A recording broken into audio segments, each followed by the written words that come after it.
বিয়ের দাওয়াত খেতে কে, কে গেলাম, কিভাবে গেলাম, কোথায় গেলাম সবকিছু থাকছে আজকের ভিডিওতে। হ্যালো এভরিওয়ান, আসসালামু আলাইকুম। আমরা সকলে মিলে বের হয়ে গেছি।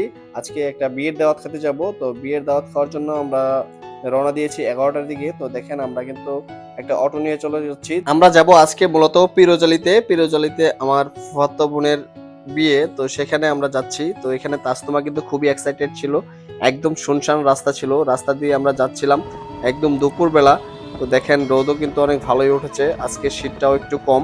তো আমরা যাচ্ছি, আমাদের এই রাস্তাগুলো খুব ভালো লাগে দেখতে, তাই ভিডিও করা মূলত।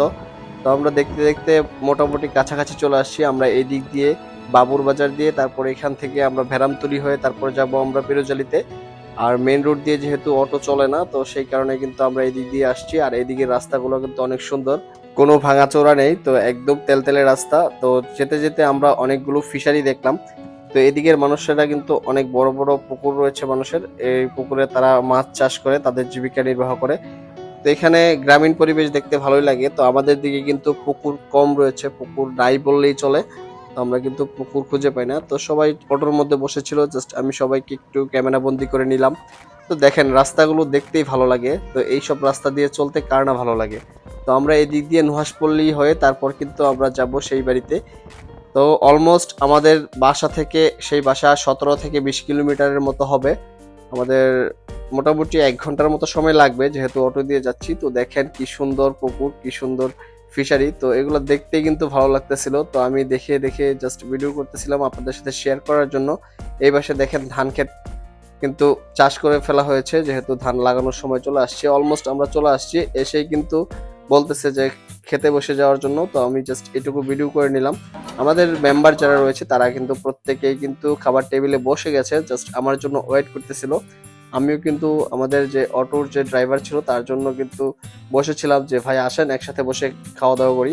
তো এখানে দেখেন আমাদের তাসনুবার আম্মু, আমার বড় আপু, প্লাস হচ্ছে এই টেবিলে যারা রয়েছে মোটামুটি সবাই কিন্তু আমাদের ফ্যামিলি মেম্বার, চাচাতো ভাই ভাগিনা, প্লাস হচ্ছে আরো ভাতিজারা, তারা সবাই কিন্তু এখানে রয়েছে।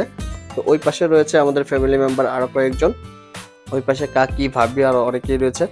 তো তাদেরকেও একটু ক্যামেরা বন্দি করে নিলাম, এটা যেহেতু ফার্স্ট বৈঠক। তো আমরা কিন্তু প্রথমেই খাবো। এখানে সবাই খাচ্ছিল, জাস্ট আমি সবাইকে ভিডিও করছিলাম। তো আমি কিন্তু ক্যামেরার সামনে আসতে পারি নাই, কারণ হচ্ছে ক্যামেরার পিছনে যে থাকে সে কিন্তু ক্যামেরার সামনে সচরাচর আসতে পারে না। এখানে কিন্তু তাসনুবা কিন্তু মাংসগুলো ছিঁড়তে পারতেছিল না, তো ওর আম্মু ওকে হেল্প করতেছিল। তাসনিম এখানে খাচ্ছিল, তাসনিমের আম্মু খাচ্ছিল, আপু খাচ্ছিল, নুহাত খাচ্ছিল, সবাই খাচ্ছিল। তো মাহিদের খাওয়া দাওয়া শেষ হয়ে যাওয়ার পর মাহিদ কিন্তু টেবিলে বসতে হবে, তো অলরেডি টেবিলে সে বসে গেছে। তো এখানে যেহেতু উপহার প্লাস হচ্ছে টাকা পয়সা দিবে, তো এটা জাস্ট কাউন্টিং করে লিখে রাখতে হবে, ওর দায়িত্ব এটা। তো ও এখানে এসে বসে গেছে, তো আমি এখানে চলে আসলাম টাকা দেওয়ার জন্য। তো এখানে টাকা দিয়ে উপহার দিয়ে তারপর কিন্তু আমরা চলে যাব বাসায়। তো এখানে ভাতিজার সাথে একটু দুষ্টামি করতেছিলাম, ও কিন্তু অনেক দুষ্ট। একটু ব্যস্ততার কারণে আমি যার বিয়ে তাকে দেখাতে পারলাম না আপনাদেরকে। তো অবশেষে আমরা রওনা দিয়ে দিলাম, আমরা বাসার দিকে চলে যাব। তো আমাদের বিয়ের দাওয়াত খাওয়া শেষ, আমরা এখন বাসার দিকে চলে যাচ্ছি। বাচ্চারা কিন্তু খুবই খুশি ছিল, কেননা তাদের ঘোরাঘুরি প্লাস হচ্ছে দাওয়াত খাওয়া দুইটাই কিন্তু হয়েছে। তো আজকের ভিডিওটা এই পর্যন্তই। আমাদের ভিডিওগুলো যদি আপনাদের ভালো লাগে অবশ্যই লাইক কমেন্ট শেয়ার করতে ভুলবেন না। আর পেজ থেকে দেখতে হলে অবশ্যই পেজটাকে ফলো করে দিবেন, আর ইউটিউব থেকে দেখলে ইউটিউব চ্যানেলটাকে সাবস্ক্রাইব করে দিবেন। সবাই ভালো থাকবেন, সুস্থ থাকবেন সেই কামনা করে আজকের মতো এখানেই বিদায় নিচ্ছি। আল্লাহ হাফেজ।